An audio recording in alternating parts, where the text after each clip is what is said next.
So I've been gaming ever since I can remember.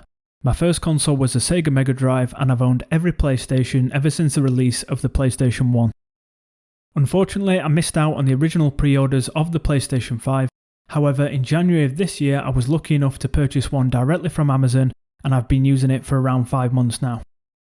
Hello, this is Semplist, and in today's video, I'll be giving you my 5-month review of the PlayStation 5. I'll be breaking this video into sections, and I've detailed them in the timestamps down below if you would like to skip to a particular part of the video. If you enjoy this sort of content, please don't forget to subscribe to the channel, and also if you leave a comment down below saying I subscribed, I'll make sure to reply to your comment. So starting with the design of the PlayStation 5, we all know the console had mixed reviews when first unveiled by Sony. The first thing I want to mention here is that the PlayStation 5 is huge. I have mine tucked away under my TV cabinet, and this is by far the first thing people notice when they walk into the room. I was fortunate enough that the console fit in this space, however I just wouldn't have a place for it if I had to stand the console vertically. So the first thing I would say if you are thinking about buying the PlayStation 5 is just thinking about where you're going to place it, because the console is large. In terms of console design, I'm still undecided at this point. I think Sony's done a great job with the attention to detail and tying everything back to the PlayStation brand that we love so much, such as the small button logos on the inside of the side plates, and then the Sony logo across the top. All these small details go a long way in connecting us back with the Sony brand. The large LED indicators on the front are a nice subtle touch to highlight the different states that the PS5 is in, such as active and rest mode. And in terms of overall aesthetics, if you've watched any of my other videos on the channel, you know that I love the minimal look. And in my opinion, the PS5 doesn't fit into that in its standard state. I understand that Sony's attempted to create something that is original and stands out from the competition with its unique design, and some people really do prefer that. But I feel that for me, less is more, and I very much sit into the bracket of I love gaming and consoles in general. However, I don't necessarily want it to be the complete focal point of my room. Having said that though, I think it works well where it is. I know that recently a few brands have released third-party side plates for the PlayStation 5 that really do help achieve more of a minimal look, so I will more than likely swap out the standard side plates in the near future. So moving on to the DualSense Controller, and the first thing that I will say here is that it does not fail to impress. Sony's done an amazing job of creating a seamless design across all of the PlayStation 5 accessories, and even though I may not be 100% decided on the design of the console, you cannot ignore the fact that these DualSense controllers have a completely premium feel. Again, attention to detail is second to none, and it just feels like a huge step up from the DualShock PS4 controllers, even though they were solid and very much still are. As expected, the DualSense controllers have been designed with USB-C, which is always a nice touch for future-proofing. And then onto battery life, no complaints whatsoever to say how much these controllers give you in regards to features. I believe the advertised usage on these on a full charge is around 12 hours, and I would say that it's just about right and in line with what I'm getting. Because I don't have the official PlayStation charging stand just yet, the great thing is I can plug the DualSense controller into the console with the provided USB-C cable, put the console into rest mode, and it will just charge away until I come back and turn it on. Lastly, and probably the most important feature, is the adaptive triggers and haptic feedback on the DualSense controllers, and for me, these are an absolute game changer. I heard mixed reviews initially upon release, some people stating that it's more of a gimmick than a feature. However, for me, it just adds to the immersive experience that you want whilst gaming. I can't wait to see how game developers utilise the adaptive triggers and haptic feedback as we start to see more releases for the PS5 within the next year or two. So moving on to the user interface, this is probably my favourite part of the console design. Sony has completely refreshed the UI with the PS5, and I have to say I really do like it. Sony's kept it minimal, utilising a design favourite, a dark theme, whilst really focusing on the user experience. If you previously owned the PlayStation 4, you'll be greeted with a very familiar menu which features your most recently installed games.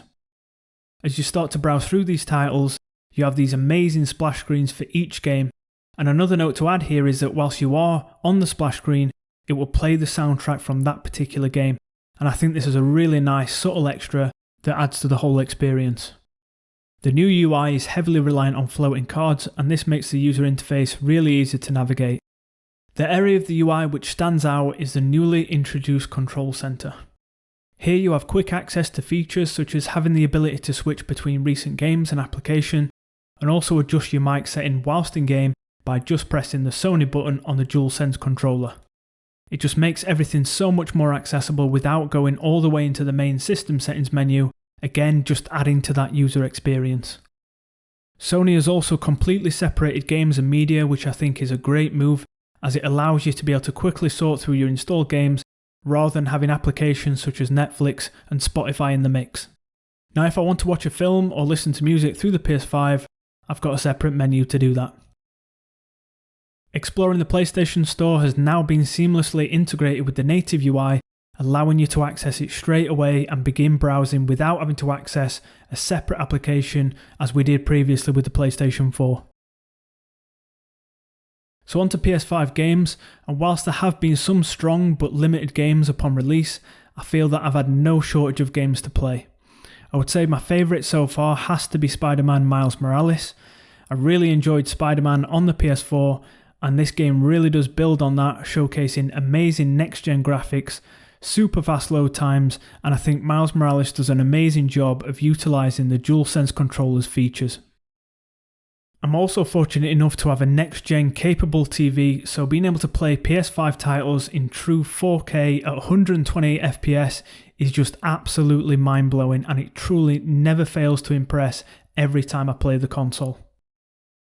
Another nice addition is a lot of the popular titles from the PS4 have now had enhanced performance patches released for the PS5, so being able to replay these games or even experience these games for the first time with next-gen graphics is just amazing.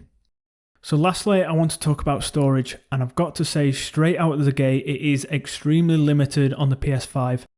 I feel that I'm nowhere near what you would consider a power user. However, I have already maxed out the standard storage with a handful of titles and some game recordings. Although, just a note to make, these recordings were in 4K, so I appreciate they're going to be larger file sizes. After the OS and the required updates, you're left with around 700GB out of the 825GB advertised, which for me just isn't enough, especially with the larger file sizes of the next-gen titles. There are options for external storage which I have purchased, however in my opinion you shouldn't be expected to have the additional spend so early into purchasing a new console. I know that the console does come with an empty slot to add an M2 SSD from Sony, however I believe at the time of making this video there hasn't been any additional news on this. So overall I have to say that the console is absolutely amazing. I think Sony's done a great job of introducing us to next-gen gaming whilst providing a great experience.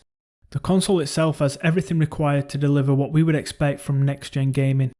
Personally, I think the storage lets it down slightly, however there are options to resolve that as mentioned. Hopefully the overall design will start to grow on me over time, and it may even win me over if I decide to swap out the side plates and make it all black. As mentioned, my experience so far has been great and I'm really looking forward to the new releases. So that's it for today's video. I hope you found it useful. I am overall really happy with the PS5 and I would recommend it if you are a PlayStation fan or if this is your first time owning a PlayStation. If you have any questions at all about the PS5, please let me know in the comments down below and I'll try my best to answer them for you. And finally, a question for you: did you manage to buy a PS5 on release? Or have you managed to purchase one since? Or are you still trying to secure one? Again, if you enjoy this sort of content, please subscribe to the channel and also drop a like on this video as it really does help the channel out. Thank you so much again for watching and I'll see you in the next one.